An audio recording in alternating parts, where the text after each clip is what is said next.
আসসালামু আলাইকুম প্রিয় দর্শক, স্বাগত জানাচ্ছি বিডি চ্যানেল 4 রাতের সংবাদে। পুরো সংবাদ জুড়ে আপনাদের সাথে আছি আমি মাহফুজা পলক।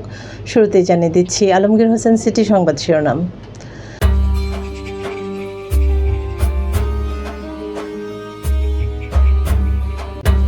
বাজার নিয়ন্ত্রণে ডিসিদের নজরদারি বাড়ানোর আহ্বান বাণিজ্য মন্ত্রীর। কিশোরগঞ্জে জেলা ছাত্র দলের বিক্ষোভ, সিন্ডিকেট কমিটি প্রত্যাখ্যান, শরীফুল আলমকে অবাঞ্ছিত ঘোষণা। ময়মনসিংহে সিএনজি ট্রাকের মুখোমুখি সংঘর্ষে 3 নারী নিহত।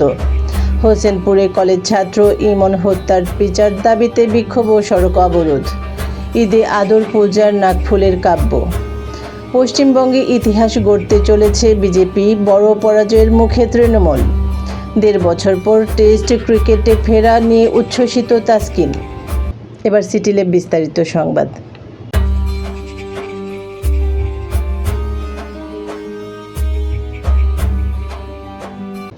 বাজার নিয়ন্ত্রণে জেলা প্রশাসকদের সহায়তা চেয়েছেন বাণিজ্য মন্ত্রী খন্দকার আব্দুল মুক্তাদির। তিনি বলেন, জেলা প্রশাসকদের কাছে আমরা একটি জিনিস চেয়েছি, তা হলো আগামী দিনে দ্রব্যমূল্য স্থিতিশীল রাখার জন্য তারা যেন নজরদারি বাড়িয়ে কাঙ্ক্ষিত ভূমিকা রাখেন। আজ রাজধানীর ওসমানী স্মৃতি মিলনায়তনের ডিসি সম্মেলনের 2য় দিনের 4র্থ অধিবেশন শেষে মন্ত্রী সাংবাদিকদের একথা জানান। এবার স্যাফরন ডিলার স্থানীয় সংবাদ।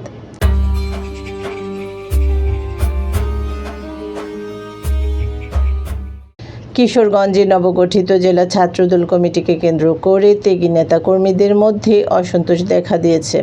জেলা বিএনপি সভাপতি ও প্রতিমন্ত্রী শরীফুল আলমের বিরুদ্ধে পক্ষপাতিত্বের অভিযোগ তুলে তাকে জেলায় অবাঞ্ছিত ঘোষণা করেছেন বিক্ষুব্ধ ছাত্রদল নেতারা। আজ দুপুরে সর্বস্তরের মজলুম ছাত্রদল নেতৃবৃন্দ এর ব্যানারে বিক্ষোভ মিছিল অনুষ্ঠিত হয়।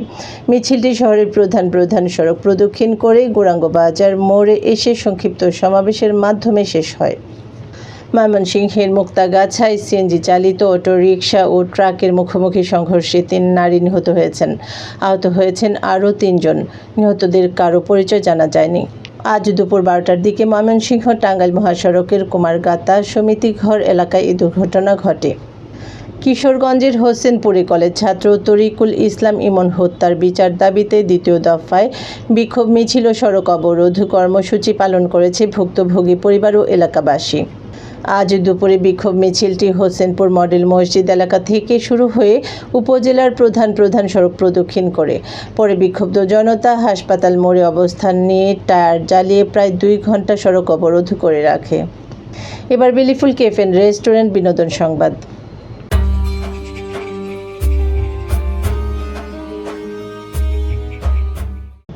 আসছে ঈদে প্রেক্ষাগৃহে মুক্তি পেতে যাচ্ছে সিনেমা নাকফুলের কাব্য।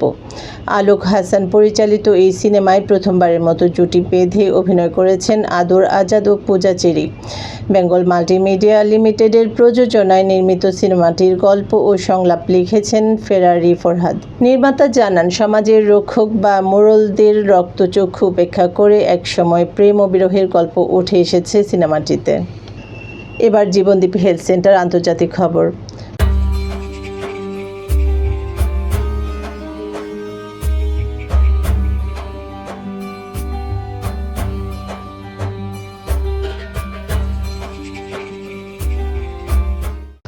পশ্চিমবঙ্গ বিধানসভা নির্বাচনে ভারতীয় জনতা পার্টি বিজেপি পশ্চিমবঙ্গে ইতিহাস গড়ার পথে এগোচ্ছে।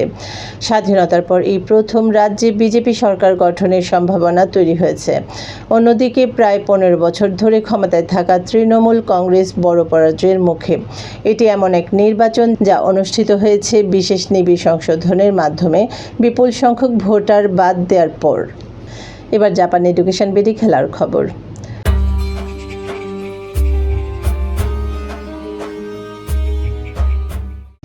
1.5 বছরের বিরতি শেষে আবারও টেস্ট ক্রিকেটে ফিরছেন তাসকিন আহমেদ। সাময়িক অবসর ভেঙে আসন্ন পাকিস্তান সিরিজ দিয়ে প্রত্যাবর্তন ঘটেছে তার। সবশেষ সাদা পোশাকে তাসকিন খেলেছেন 2024 সালের ডিসেম্বরের ওয়েস্ট ইন্ডিজ সফরে। অসাধারণ বোলিং করে 2 ম্যাচের সেই সিরিজের সেরা খেলোয়াড় ছিলেন তিনি। দর্শক, সংবাদ শেষ করার আগে ম্যাপল ইন্টারন্যাশনাল স্কুল শিরোনামগুলো আরও একবার।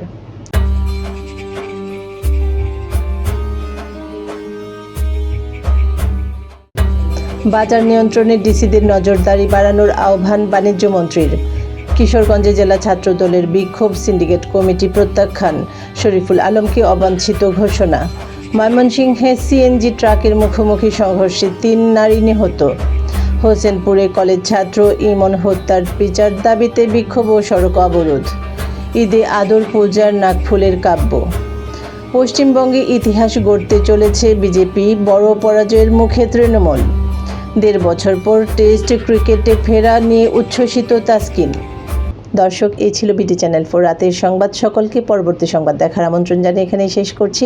আপনারা ভালো থাকুন, সুস্থ থাকুন। নিত্য নতুন খবর পেতে বিডি চ্যানেল 4 এর ফেসবুক পেজ ও ইউটিউব চ্যানেলের সঙ্গে থাকুন। শুভরাত্রি, আল্লাহ হাফেজ।